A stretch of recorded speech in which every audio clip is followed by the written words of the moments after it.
अस्सलाम वालेकुम। तो बच्चों आज के लेक्चर में हमने देखना है कि इलेक्ट्रिक फील्ड लाइंस क्या होती हैं और ये हमें कैसे हेल्पफुल रहती हैं to visualise the electric field. तो हमने देखा कि इलेक्ट्रिक फील्ड क्या है, it's merely the force per unit charge. और हमने देखा कि इलेक्ट्रिक फील्ड जो है उसको हमने पिछले जो लेक्चर है उसमें डॉट्स की सूरत में जो है वो प्रेजेंट किया था। हमने कहा कि डॉट्स जहाँ पर ज़्यादा हैं वहाँ पर ज़्यादा इलेक्ट्रिक फील्ड है, जहाँ पर कम है वहाँ इलेक्ट्रिक फील्ड कम है उसकी स्ट्रेंथ। तो अब यहाँ पर माइकल फैराडे ने ही एक और आइडिया प्रपोज किया और वो ये था कि हम लाइंस के ज़रिए यानी लाइंस जो है वो वेक्टर्स लाइंस के ज़रिए हम इलेक्ट्रिक फील्ड जो है उसको बता सकते हैं कि वो किस डायरेक्शन में है और उसकी स्ट्रेंथ क्या है किस पॉइंट पर। ठीक हो गया। तो अब यही इसी काम के लिए हम ये करते हैं कि हम यहाँ पे देखिए कि लिखा है कि electric field lines can be thought of as map that provides information about the direction and the strength. Direction के लिए और स्ट्रेंथ के लिए, यानी डायरेक्शन का मतलब है कि किस तरफ इलेक्ट्रिक फील्ड लाइंस की डायरेक्शन है। जैसे ये पॉजिटिव चार्ज है तो इसकी आउटवर्ड है बाहर की तरफ। और स्ट्रेंथ का मतलब है कि जैसे हम यहाँ पास होंगे तो इस पॉइंट पे कितनी स्ट्रेंथ है और अगर हम यहाँ दूर होते हैं तो इस पॉइंट पे कितनी स्ट्रेंथ है। As electric field lines provide information about the electric force exerted on the charge, the lines are commonly called as lines of force। ठीक है, तो इनको हम इलेक्ट्रिक फील्ड लाइंस को फोर्स की लाइंस भी कहते हैं। अब इस काम के लिए कि इलेक्ट्रिक फील्ड लाइंस हमने बनानी है, हम ये करते हैं कि एक इस तरह एक पॉजिटिव चार्ज लेते हैं और इस पॉजिटिव चार्ज को के गिर्द हम लोग इक्वल डिस्टेंस पर यानी हम एक सर्कल बना लेते हैं और इक्वल डिस्टेंस पर यानी यहाँ यहाँ यहाँ बारी बारी हम लोग एक यूनिट पॉजिटिव चार्ज जो है उसको रख के देखते हैं। तो हमें ये पता चलता है, जैसे हमने पिछले लेक्चर में भी देखा, कि चूंकि ये चार्ज पॉजिटिव है तो ये जो यूनिट पॉजिटिव चार्ज होगा क्यू नॉट टेस्ट चार्ज, ये चार्ज जो है वो रिपेल होगा बाय दिस पॉजिटिव चार्ज। तो इस पे जो फोर्स लगेगी वो आउटवर्ड होगी। ठीक है, इस तरह हमने पहले इसको यहाँ पे रख के देखा, हमें पता चला फोर्स आउटवर्ड लग रही है, यहाँ पे रख के देखा पता चला फोर्स आउटवर्ड है, यहाँ पे भी आउटवर्ड है, यहाँ पे भी आउटवर्ड है। तो हमें देखा कि हर पॉइंट पे फोर्स जो है वो आउटवर्ड है। तो हमें ये पता चला कि जो ये पॉजिटिव चार्ज होता है इसकी जो इलेक्ट्रिक फील्ड लाइंस होती हैं वो इस तरह की होती हैं, यानी आउटवर्ड होती हैं, बाहर की तरफ होती हैं।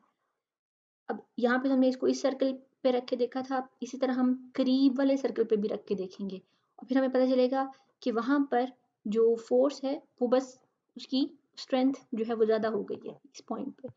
तो इसी तरह हम जितना करीब रखेंगे चार्ज को फोर्स की स्ट्रेंथ ज़्यादा हो जाएगी, लेकिन उसकी डायरेक्शन आउटवर्ड रहेगी। तो इससे हमें ये पता चलता है कि जो हमारा पॉजिटिव चार्ज है, तो यहाँ से देखिए, तो each test charge will experience एक टेस्ट चार्ज ले लीजिए या नंबर ऑफ टेस्ट चार्जेस ले लीजिए जो आप प्लेस कर रहे हैं, तो will experience a repulsive force as introduced by arrows.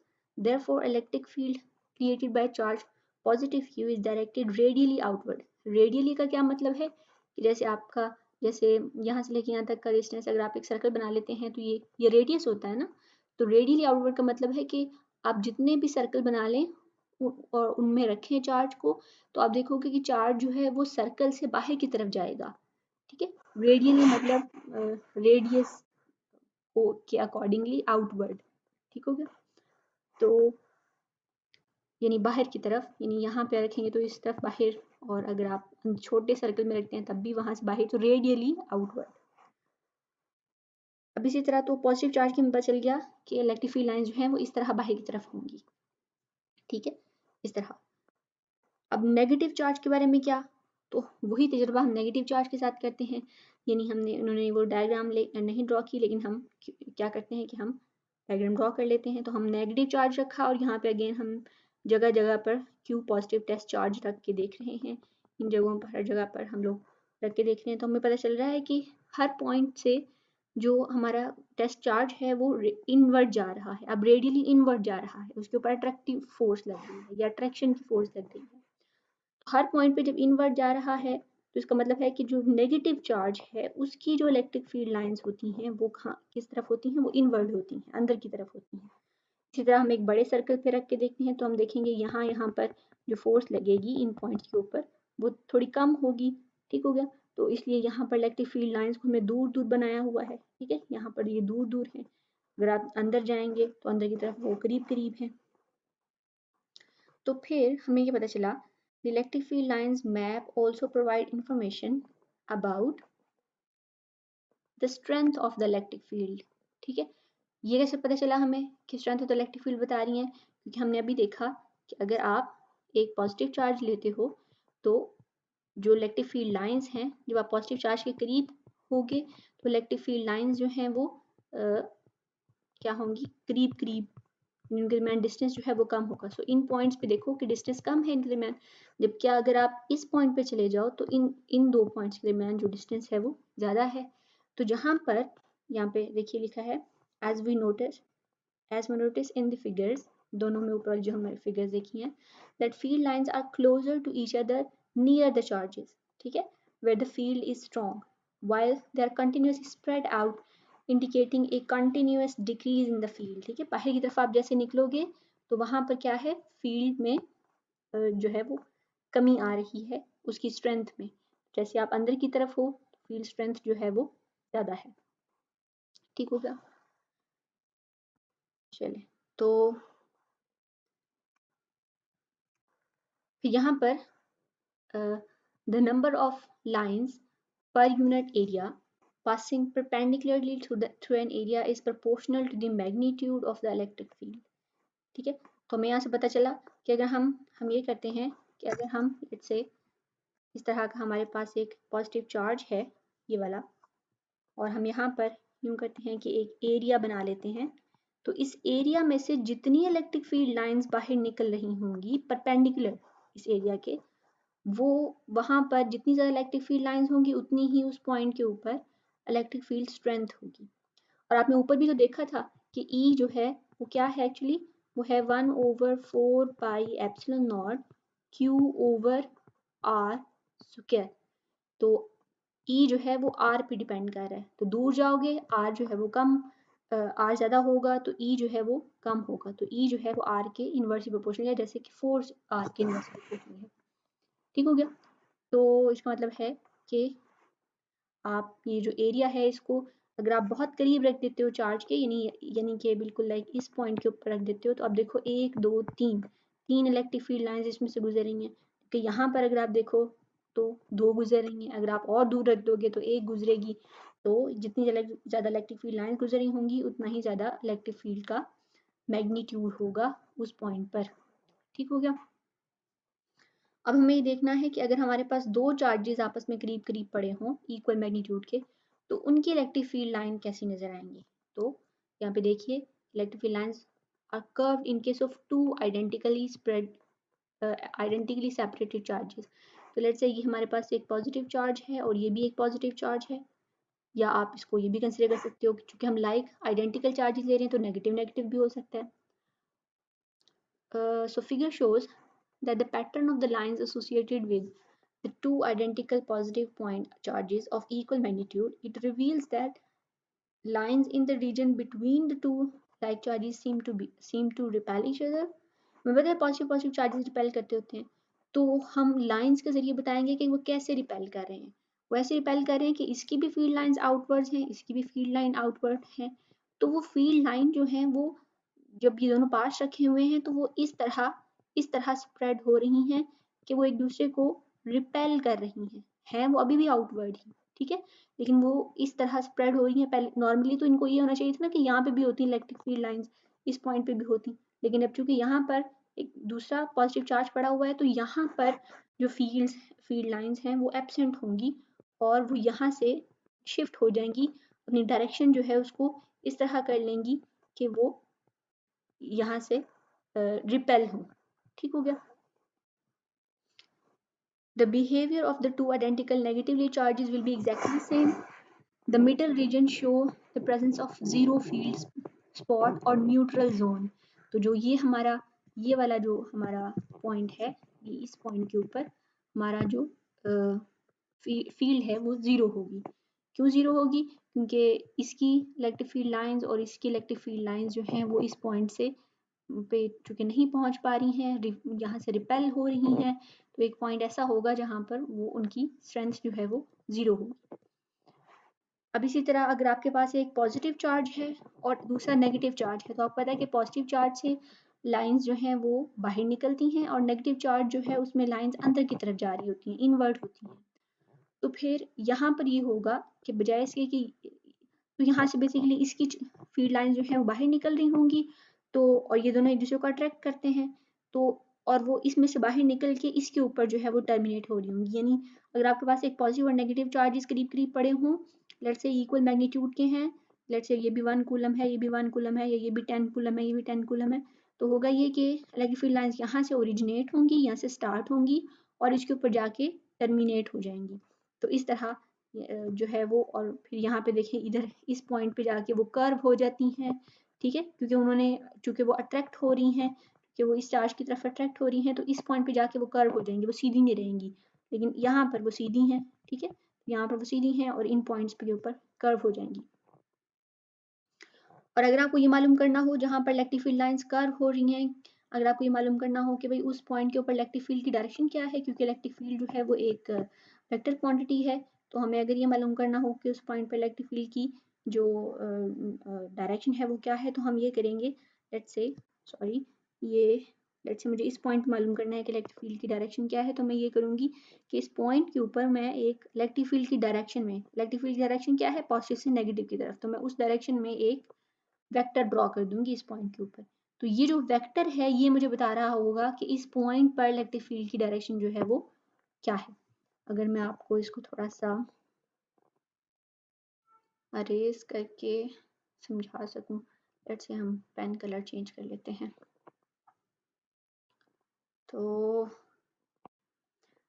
Let's say हम इस पॉइंट के ऊपर मालूम करना चाह रहे हैं इलेक्ट्रिक फील्ड, तो इन्होंने भी वैसे ड्रॉ किया हुआ है, लेकिन इलेक्ट्रिक फील्ड जो है वो नेगेटिव चार्ज की तरफ है पॉजिटिव से, तो आप यूँ करोगे यहाँ पर एक इस तरह एरो ड्रॉ कर दोगे। इसी तरह अगर आपने इस पॉइंट पे करना है, आप अपनी बुक से देख लीजिए, इसमें मैंने काफ़ी ज़्यादा लिख दिया है, तो इससे इतनी समझ नहीं आएगी। आपकी बुक पे उन्होंने इस तरह 2-3 वेक्टर्स ड्रॉ किए हुए हैं, पॉइंट बनाया हुआ है, जैसे ये वाला पॉइंट है, यहाँ से एक वेक्टर ड्रॉ करेंगे किस तरफ, जिस तरफ अब ये इस वेक्टर का क्या है, ये इसको टेंजेंट वेक्टर कहते हैं हम, और टेंजेंट वेक्टर जो है वो ऐसा वेक्टर होता है जो कि उस लाइन को सिर्फ एक पॉइंट पे टच करता है। तो जो पॉइंट आपने जिस पॉइंट मालूम करना है ना, आपने सिर्फ उस पॉइंट पे इस वेक्टर को आप उस लाइन के साथ जो है वो उस लाइन पे रखना है, बाकी जगहों पर ये उस लाइन से बाहर होगा, और वो किस डायरेक्शन में होगा, जिस डायरेक्शन में वो लाइन कर्व हो रही है, ठीक है, तो लाइन जो है वो इस डायरेक्शन में कर्व हो रही है, तो ये वेक्टर जो है वो यहाँ से आउटवर्ड बाहर की तरफ होगा। तो यहाँ पर तीसरा जो हमने देखना है कि इलेक्ट्रिक फील्ड लाइंस कैसी होती हैं, वो है पैरेलल प्लेट की इलेक्ट्रिक फील्ड लाइंस। तो अगर आपके पास इस तरह दो पैरेलल प्लेट्स हैं, एक प्लेट के ऊपर पॉजिटिव चार्ज है और दूसरी प्लेट के ऊपर नेगेटिव चार्ज है, तो इसकी जो इलेक्ट्रिक फील्ड लाइंस होंगी वो इस तरह की नजर आएंगी, यानी वो भी पॉजिटिव चार्ज से, पॉजिटिव प्लेट से ओरिजिनेट होंगी और नेगेटिव प्लेट के ऊपर टर्मिनेट होंगी। अब देखिए इसको हम पैरेलल प्लेट कैपेसिटर भी कहते हैं बाय द वे। यहाँ पे देखिए कि in the region where the field lines are parallel are equally spaced, same number of lines pass per unit area and therefore the field is uniform. अब देखिए कि अगर आपको फील्ड को यूनिफॉर्म बनाना है, यानी अगर आपको एक यूनिफॉर्म इलेक्ट्रिक फील्ड चाहिए, क्योंकि यहाँ पर ऊपर आपने की जो भी इलेक्ट्रिक फील्ड्स पढ़ी हैं वो सारी नॉन यूनिफॉर्म थी, वो यूनिफॉर्म नहीं थी। अगर आपको यूनिफॉर्म जो है वो इलेक्ट्रिक फील्ड चाहिए, तो आप क्या करोगे कि आप वो वाली फील्ड लोगे कि जहाँ पर आपके पास दो पैरेलल प्लेट्स हैं, ठीक हो गया, यानी आप पैरेलल प्लेट्स की इलेक्ट्रिक फील्ड लाइंस लोगे तो वो यूनिफॉर्म होगी। यूनिफॉर्म का मतलब क्या है, यूनिफॉर्म का मतलब यहाँ पे लिखा हुआ है कि आपकी जो फील्ड लाइंस हैं they are parallel to each other. ये देखिए, यानी उनके दरमियान का डिस्टेंस जो है वो सेम है। तो आप देखो यहाँ पर ये वाली लाइन और ये वाली लाइन बिल्कुल एक दूसरे के पैरेलल हैं, ठीक है, इस तरह ये वाली लाइन और ये वाली लाइन, ये सारी लाइंस एक दूसरे के पैरेलल हैं, ठीक है, कहीं पर भी इनका डिस्टेंस कम या ज़्यादा नहीं हो रहा। जबकि अगर आप यहाँ पे देखो इस पॉइंट पे, तो इस पॉइंट पे आप देखो कि डिस्टेंस जो है वो चेंज हो रहा है, तो ये यूनिफॉर्म इलेक्ट्रिक फील्ड नहीं है, ना ही इसकी ऊपर वाले की यूनिफॉर्म थी, ना ही जो हम पॉजिटिव चार्ज और नेगेटिव चार्ज रखा हुआ था हमने उनकी यूनिफॉर्म थी। अगर आपको यूनिफॉर्म इलेक्ट्रिक फील्ड लेनी है तो आपको इस तरह ये एक पॉजिटिव प्लेट है, नेगेटिव प्लेट का सेटअप बनाना पड़ेगा, और इनके दरमियान फिर जब आप देखोगे इलेक्ट्रिक फील्ड लाइन जो हैं वो पैरेलल होंगी, एक ही डायरेक्शन में जा रही होंगी, इक्वली स्पेस्ड होंगी, और आपके पास सेम नंबर ऑफ लाइंस होंगी पासिंग पर यूनिट एरिया। ठीक है, इसमें अब हमें ये नहीं होगा कि हम करीब रखेंगे तो कुछ और इलेक्ट्रिक फील्ड लाइंस पास करेंगी, दूर रखेंगे तो कुछ और। तो अगर आप यहाँ पे एक एरिया बनाते हैं, यहाँ पर अगर आप एक एरिया बनाते हैं तो सेम नंबर ऑफ लाइंस जो हैं वो एरिया को आगे कर लो, एरिया को पीछे कर लो, सेम नंबर ऑफ लाइन जो है पास करेंगी। तो ऐसी इलेक्ट्रिक फील्ड को हम यूनिफॉर्म इलेक्ट्रिक फील्ड कहते हैं। अब देखो कि यहाँ पर फील्ड यूनिफॉर्म नहीं रही ना, यहाँ पर भी यूनिफॉर्म नहीं रही। ऐसा इसलिए है क्योंकि जो प्लेट्स हैं ये यहाँ से, यहाँ पे देखो कि यहाँ पॉजिटिव चार्ज है लेकिन ऊपर पॉजिटिव चार्ज नहीं है, इससे यहाँ नेगेटिव है लेकिन इसके ऊपर नेगेटिव नहीं है। तो फिर ये होगा कि जैसे जैसे हमने यहाँ पे देखा था पॉजिटिव से नेगेटिव जाती हैं इलेक्ट्रिक फील्ड लाइंस और वो इस तरह कर्व हो जाती हैं, तो ये इलेक्ट्रिक फील्ड लाइंस यहाँ से कर्व हो जाएंगी, यहाँ पे यूनिफॉर्म नहीं होंगी। तो इनकी यूनिफॉर्मिटी जो है वो यहाँ पे जाके थोड़ी सी ब्रेक हो जाएगी, लेकिन अंदर अगर आप देखो तो यहाँ पर इलेक्ट्रिक फील्ड लाइंस जो हैं वो टोटली यूनिफॉर्म है। और हमने यहाँ से कुछ पॉइंट्स जो हैं वो सीखे हैं, और वो क्या हैं? नंबर 1 पॉइंट है कि electric field lines originate from positive charges and and on the negative charge. ठीक है, तो पॉजिटिव चार्ज से वो स्टार्ट होती हैं और नेगेटिव चार्ज के ऊपर एंड होती हैं। ये हमने देखा कि the tangent to the field lines at any point gives the direction of electric field at that point. ठीक है, अगर आपको लेट्स से इस पॉइंट के ऊपर जो है इलेक्ट्रिक फील्ड डायरेक्शन मालूम करनी है तो आप जिस तरफ इलेक्ट्रिक फील्ड कर्व हो रही है उस तरफ को एक उस पॉइंट के ऊपर वेक्टर ड्रॉ कर दोगे तो ये इलेक्ट्रिक फील्ड की डायरेक्शन होगी। The lines are closer where the field is strong and lines are further apart where the field is weak. तो ये भी हमने देखा कि जहाँ पर जो है वो यहाँ पे तो यूनिफॉर्म इलेक्ट्रिक फील्ड है, यानी यहाँ ना तो बढ़ रही है इलेक्ट्रिक फील्ड ना ही कम हो रही है। लेकिन अगर आपके पॉजिटिव या नेगेटिव चार्ज की इलेक्ट्रिक फील्ड लाइंस को देखो, जहाँ पर वो करीब करीब हैं, इन्हीं चार्ज के पास, वहाँ पर वो स्ट्रॉन्गर इलेक्ट्रिक फील्ड है, और जहाँ दूर दूर है वहाँ पर वीक इलेक्ट्रिक फील्ड है। अगर आप यहाँ पे भी देखो तो इस जगह पर इलेक्ट्रिक फील्ड स्ट्रॉन्गर है और इस जगह पर इलेक्ट्रिक फील्ड जो है वो वीक है। पॉइंट 4 है कि no two lines cross each other. This is because electric field has only one direction at a given point. If the lines cross, E could have more than one direction. तो ये बड़ा important point है और इसका आपका एक short question भी है। वो कह रहा है कि ऐसा नहीं हो सकता कि लेट्स से आपके पास ये एक इलेक्ट्रिक फील्ड लाइन हो और दूसरी इलेक्ट्रिक फील्ड लाइन जो है वो इस तरह इसको क्रॉस कर दे। ऐसा कभी नहीं हो सकता, क्योंकि अगर ऐसा होता है कि इलेक्ट्रिक फील्ड लाइंस क्रॉस करती हैं तो होगा क्या? लेट्स से मैं कलर चेंज कर लूँ पेन का। तो अगर ऐसा होता है तो देखिए जो ये वाला पॉइंट है, इस पॉइंट के ऊपर बिल्कुल सेंटर वाला जो पॉइंट है, इसके ऊपर क्या होगा कि अगर मैं इसको मानते हुए, इसको मैं इलेक्ट्रिक फील्ड मानते हुए अगर मैं देखूं कि इलेक्ट्रिक फील्ड डायरेक्शन क्या है, तो वो क्या हो जाएगी, वो यहाँ पे मुझे एक टेंजेंट ड्रॉ करना पड़ेगा, ये डायरेक्शन हो जाएगी। और अगर मैं इस वाली लाइन को मानूं कि ये इलेक्ट्रिक फील्ड लाइन है, तो इसको अगर मानते हुए मैं यहाँ पे इस पॉइंट के ऊपर ड्रॉ करूँ टेंजेंट, तो वो ये डायरेक्शन बताएगा। तो फिर मेरे पास दो डायरेक्शन हो जाती हैं, एक ये वाली ब्लू वाली डायरेक्शन हो गई इलेक्ट्रिक फील्ड की, और एक ये ब्लू वाली इलेक्ट्रिक फील्ड की डायरेक्शन होगी। हमें पता है कि इलेक्ट्रिक फील्ड जो है वो एक वेक्टर है और उसकी दो डायरेक्शन तो हो नहीं सकती किसी एक पॉइंट पे। इसलिए चूंकि इलेक्ट्रिक फील्ड एक वेक्टर है और उसकी किसी भी एक गिवन पॉइंट के ऊपर दो डायरेक्शन नहीं हो सकती, देयरफॉर इलेक्ट्रिक फील्ड लाइंस जो हैं वो कभी भी एक दूसरे को क्रॉस नहीं करती हैं। वो हमेशा जो है वो मतलब कर्व होंगी भी, लेकिन ये कि उनकी जो डायरेक्शन है वो एक ही रहेगी। किसी एक पॉइंट के ऊपर ऐसा कभी नहीं होगा कि दो डायरेक्शंस पॉसिबल हो जाएं। ठीक हो गया? अगर आपको फिर भी ये पॉइंट समझ नहीं आता तो आपने मुझे ग्रुप में बताना है, मैं आपको मज़ीद क्लियर कर दूंगी। लेकिन आपको समझ आ जाना चाहिए कि ये दो लाइंस जो हैं वो जिस पॉइंट पे दोनों टच कर रही हैं, दोनों एक दूसरे को क्रॉस कर रही हैं, एग्जैक्टली उस पॉइंट के ऊपर दो टेंजेंट वेक्टर बनेंगे और दोनों टेंजेंट वेक्टर इलेक्ट्रिक फील्ड को बता रहे होंगे, जो कि रॉन्ग है। इसलिए रॉन्ग है क्योंकि एक पॉइंट पर एक जो वेक्टर है या वेक्टर फील्ड है इलेक्ट्रिक फील्ड, उसकी एक ही डायरेक्शन हो सकती है, दो नहीं हो सकती। ठीक हो गया? तो यही वाला हमारा एक शॉर्ट क्वेश्चन भी होगा, उसको भी हम देखेंगे। तो I think this ends the topic. तो इसको आपने अच्छी तरह स्टडी करना है, जो पॉइंट क्लियर ना हुआ हो आपने वो मुझसे पूछ लेना है। अल्लाह हाफिज।